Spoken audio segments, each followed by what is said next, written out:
ಒಂದು ಕಾರ್ಯಕ್ರಮ ಇದಾಗಿದೆ. ಶಿಕ್ಷಕ ಮತ್ತು ಪೋಷಕರ ಮಹಾಸಭೆ ಅಂತ ಇದಕ್ಕೆ ಕರೀತಾರೆ. ಅದೇ ರೀತಿ ಇವತ್ತು ನಮ್ಮ ಶಾಲೆಯಲ್ಲಿ ನಾವು ಆಯೋಜನೆ ಮಾಡಿದ್ದೀವಿ.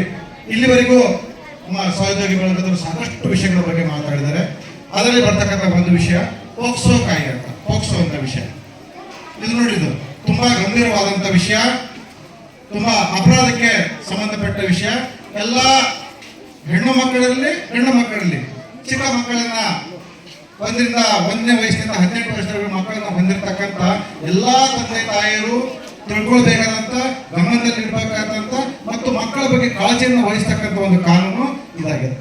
ಏನಿದು ಪೋಕ್ಸೋ ಕಾಯ್ದೆ ಅಂದ್ರೆ ಅಪ್ರಾಪ್ತರ ಮೇಲೆ, ಚಿಕ್ಕ ವಯಸ್ಸಿನ ಮಕ್ಕಳ ಮೇಲೆ, 18 ವರ್ಷದ ಕೆಳಗಿನ ಮಕ್ಕಳ ಮೇಲೆ ಎಲ್ಲೋ ಯಾವುದೇ ಸ್ಥಳದಲ್ಲಿ, ಬಸ್ ಸ್ಟ್ಯಾಂಡ್ ನಲ್ಲಿ ಇರ್ಬೋದು, ಬೇರೆ ಸ್ಥಳದಲ್ಲಿ ಇರ್ಬೋದು, ನಿರ್ಜನ ಪ್ರದೇಶದಲ್ಲಿರ್ಬೋದು, ಮನೆಯಲ್ಲಿ ಇರ್ಬೋದು, ಹೊಲಕ್ಕೆ ಕೆಲಸ ಮಾಡಕ್ಕೆ ಹೋಗ್ತಕ್ಕಂಥ ಸಂದರ್ಭದಲ್ಲಿ ಇರ್ಬೋದು, ಬೇರೆ ಊರಿಗೆ ಯಾವುದೇ ಕೆಲಸ ಮಾಡ್ಲಿಕ್ಕೆ ಹೋದಂತ ಸಂದರ್ಭದಲ್ಲಿ ಇರ್ಬೋದು, ನಮ್ಮ ಮನೆಯ ಹೆಣ್ಣು ಮಕ್ಕಳ ಮೇಲೆ, ಚಿಕ್ಕ ಮಕ್ಕಳ ಮೇಲೆ ಯಾರಾದ್ರೂ ಅಸಭ್ಯವಾಗಿ ವರ್ತನೆ ಮಾಡಿದಾಗ ಅಥವಾ ಅತ್ಯಾಚಾರಕ್ಕೆ ಪ್ರಯತ್ನ ಮಾಡಿದಾಗ, ಆ ಮಕ್ಕಳ ಜೊತೆಗೆ ಅವರು ಅಶ್ಲೀಲವಾಗಿ ಮಾತಾಡಿದಾಗ, ಆ ಮಕ್ಕಳನ್ನ ಲೈಂಗಿಕವಾಗಿ ಬಳಸ್ಕೊಳ್ಳಿಕ್ಕೆ ಪ್ರಯತ್ನ ಪಟ್ಟಾಗ ಅಲ್ಲಿ ಇರ್ತಕ್ಕಂಥ ತಪ್ಪು ಏನಿದೆ, ಆ ತಪ್ಪಿಗೆ ಇರ್ತಕ್ಕಂಥ ಶಿಕ್ಷೆ ಏನಿದೆಪ್ಪ ಅಂದ್ರೆ ಆ ಒಂದು ಪೋಕ್ಸೋ ಕಾಯ್ದೆ ಅಡಿಯಲ್ಲಿ ಬರ್ತದೆ. ಈ ಕಾಯ್ದೆ 2012ರಲ್ಲಿ ಜಾರಿ ಆಯಿತು. ನಮ್ಮ ಕರ್ನಾಟಕದಲ್ಲಿ ಈ ಕಾಯ್ದೆ 2012ರಲ್ಲಿ ಜಾರಿ ಆಯಿತು.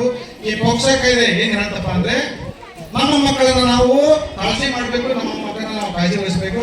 ಬರೀ ಉಣಿಸೋದು ಅಷ್ಟೇ ಅಲ್ಲ, ತಿನ್ಸೋದು ಅಷ್ಟೇ ಅಲ್ಲ, ಅವ್ರಿಗೆ ಬಟ್ಟೆ ಕೊಡಿಸೋದು ಅಷ್ಟೇ ಅಲ್ಲ, ಪುಸ್ತಕ ಬಟ್ಟೆ ಕೊಡಿಸಿ ಶಿಕ್ಷಣ ಕೊಡಿಸೋದು ಅಷ್ಟೇ ಅಲ್ಲ, ಅವರಿಗೆ ಸಮಾಜ ಹೇಗಿದೆ, ಸಮಾಜದಲ್ಲಿ ಎಂತೆಂಥ ವ್ಯಕ್ತಿಗಳು ಇರ್ತಾರೆ, ನಮ್ಮ ಮಕ್ಕಳ ಮೇಲೆ ಕೆಲವು ಸಮಾಜದಲ್ಲಿರ್ತಕ್ಕಂಥ ದುಷ್ಟ ವ್ಯಕ್ತಿಗಳು ಅಥವಾ ವಿಕೃತ ಮನಸ್ಸನ್ನು ಹೊಂದಿರತಕ್ಕಂಥ ವ್ಯಕ್ತಿಗಳು ನಮ್ಮ ಮಕ್ಕಳ ಮೇಲೆ ಯಾವ ರೀತಿ ಪರಿಣಾಮವನ್ನು ಬೀರಬಹುದು ಅನ್ನೋದ್ರ ಬಗ್ಗೆ ಸಹಿತ ನಮ್ಮ ಮಕ್ಕಳಿಗೆ ತಿಳಿಸ್ಕೊಡ್ಬೇಕಾಗುತ್ತೆ.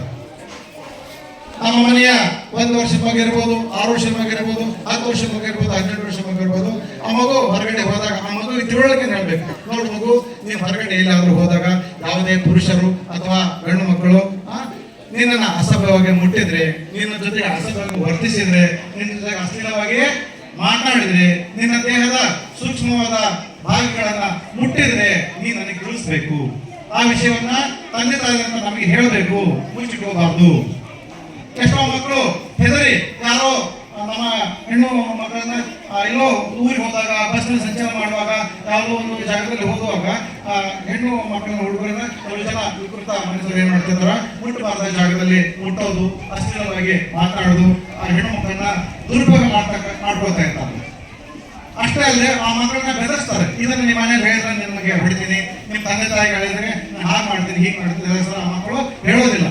ಮುಂದೆ ಎಲ್ಲೋ ಒಂದ್ ದಿವಸ ದೊಡ್ಡ ಪ್ರಮಾಣದಲ್ಲಿ ಅವನ ಪರಿಣಾಮ ಬೀರಿದಾಗ ಅದು ನಮಗೆ ಗೊತ್ತಾಗತ್ತ, ಅವಾಗ ಕಾಲ ಮಿಂಚ್ ಹೋಗ್ಬಿಟ್ಟಿರ್ತದೆ.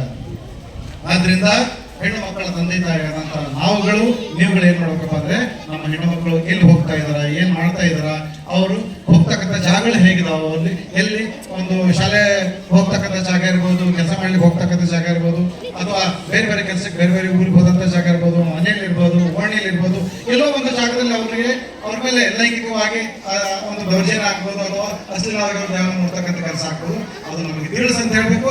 ತಿಳಿಸಿದಾಗ ಆಗಿಂದಾಗೆ ನಾವು ಏನ್ ಮಾಡ್ಬೇಕಪ್ಪ ಅಂದ್ರೆ ಯಾರು ಆ ಒಂದು ಅಪರಾಧವನ್ನು ಮಾಡಿದಾರ, ನಮ್ಮ ಮಕ್ಕಳ ಮೇಲೆ ಯಾರು ದೌರ್ಜನ್ಯ ಎಸಗಿರ್ತಾರ, ನಾವು ಪೊಲೀಸ್ ಸ್ಟೇಷನ್ ಕಂಪ್ಲೇಂಟ್ ಕೊಟ್ರೆ ವಿದಿನ್ 1 ತಾಸಿನಲ್ಲಿ 2 ತಾಸಿನಲ್ಲಿ ಆ ವ್ಯಕ್ತಿಯನ್ನ ಪೊಲೀಸರು ಅರೆಸ್ಟ್ ಮಾಡ್ಕೊಂಡು ಹೋಗ್ತಾರ.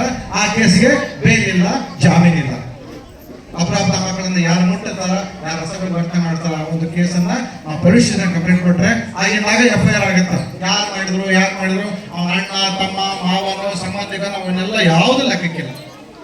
ಆ ಅಪರಾಧವನ್ನು ಮಾಡಿದಂತ ಮನುಷ್ಯನ 1-2 ತಾಸಿನಲ್ಲಿ ನೇರವಾಗಿ ಕರ್ಕೊಂಡೋಗಿ ಜೈಲಿಗೆ ಹಾಕ್ತಾರ. ಆ ಒಂದು ಕೇಸಿಗೆ ಯಾವುದೋ ಜಾಮೀನು ಇರೋದಿಲ್ಲ, ಬೇಲ್ ಇರೋದಿಲ್ಲ. ಕೋರ್ಟ್ನಲ್ಲಿ ಕೇಸ್ ಆಗಿ ಅಪರಾಧಿ ಅಂತ ಸಾಬೀತಾದ್ರೆ ಅವ್ರಿಗೆ ಜೀವಾವಧಿ ಶಿಕ್ಷೆ ಆಗುತ್ತೆ. ಇದು ನಮ್ಮ ಮಕ್ಕಳಿಗೆ ಸುರಕ್ಷಿತವನ್ನು ಒದಗಿಸ್ತಕ್ಕಂಥ, ನಮ್ಮ ಮಕ್ಕಳಿಗೆ ಸೇಫ್ಟಿಯನ್ನು ಒದಗಿಸ್ತಕ್ಕಂಥ ಕಾನೂನಾಗಿದೆ.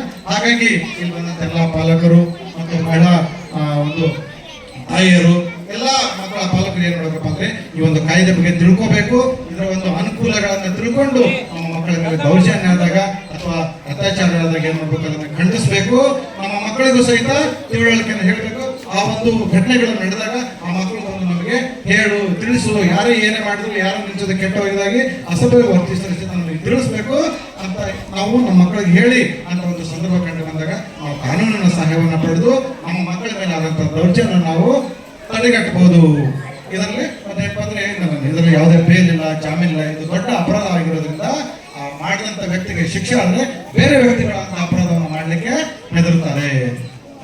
ಹಾಗಾಗಿ ಎಲ್ಲೇ ನಮ್ಮ ಮಕ್ಕಳ ಬಗ್ಗೆ ನಮಗೆ ವಿಶೇಷವಾದ ಎಲ್ಲ ರೀತಿಯ ಕಾಳಜಿಯನ್ನು ಇಟ್ಕೊಂಡು ಈ ನಮ್ಮ ಮಕ್ಕಳ ಮೇಲೆ ಇಂತಹ ಒಂದು ದೌರ್ಜನ್ಯ ನಡೆದಾಗ ಈ ಒಂದು ಪೋಕ್ಸೋ ಕಾಯ್ದೆಯನ್ನು ಉಪಯೋಗ ಮಾಡಿಕೊಂಡು ನಾವು ಪೊಲೀಸ್ ಸ್ಟೇಷನ್ ಕಂಪ್ಲೇಂಟ್ ಕೊಟ್ಟರೆ ತಪ್ಪು ಮಾಡಿದಂಥ ವ್ಯಕ್ತಿಗೆ ಶಿಕ್ಷೆ ಆಗುತ್ತಾ, ನಮ್ಮ ಮಕ್ಕಳು ಸಹಿತ ಸುರಕ್ಷವಾಗಿ ಇರ್ತಾರೆ.